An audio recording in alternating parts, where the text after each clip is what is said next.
to diagnosis part. This is very, very important.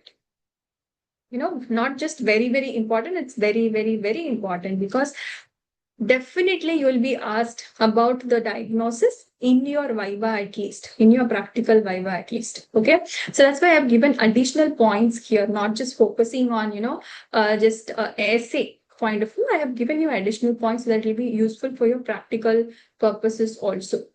Now, diagnosis, what is this? One thing, what is very, very important for diagnosis is you should find clonal bone marrow plasma cells when you do a biopsy, or biopsy proven bony or extramedullary plasma cytoma, right?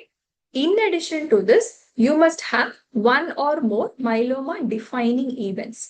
What is this myeloma defining events? Yes, one is hypercalcemia. Serum calcium should be more than 1 milligram per deciliter than the upper limit of normal, or more than 11 milligram per deciliter. This is hypercalcemia. Then renal insufficiency, where your serum creatinine level is more than 2 milligram per deciliter and creatinine clearance is less than 40 ml per minute. Next is anemia. Hemoglobin value, if it is should be more than 2 gram per deciliter below the lower limit of normal, or a value of less than 10 gram per deciliter.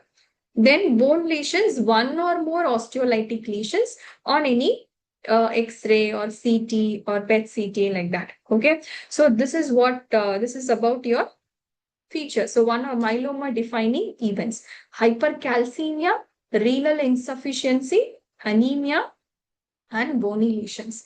Yes, you would have learned about CRAB features, is it not? CRAB features in multiple myeloma, is it not? So what are they? One is this creatinine, then your renal insufficiency, then your anemia and bone lesions. This is this CRAB features.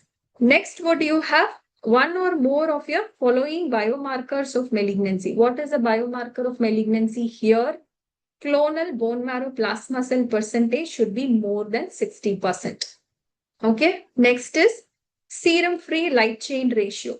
Involved versus uninvolved serum free light chain ratio should be more than 100 here.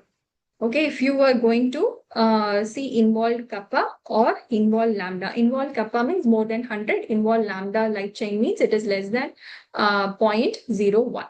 Right? Yes, next is one or more focal lesions on MRI studies, which should be more than or equal to 5 mm focal lesions.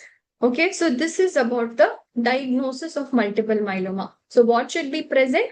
What is the one definite finding that should be present for diagnosis? Clonal bone marrow plasma cells more than 60%, or biopsy proven bony or extramedullary plasmacytoma.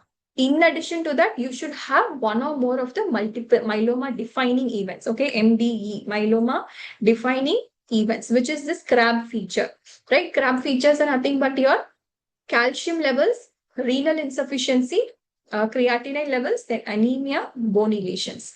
Then any one or more of the biomarkers of malignancy. Okay, so in this, you include the serum free light chain ratio even. So this is the database. I mean, this is used for diagnosis of multiple myeloma. It's a very, very, very important slide.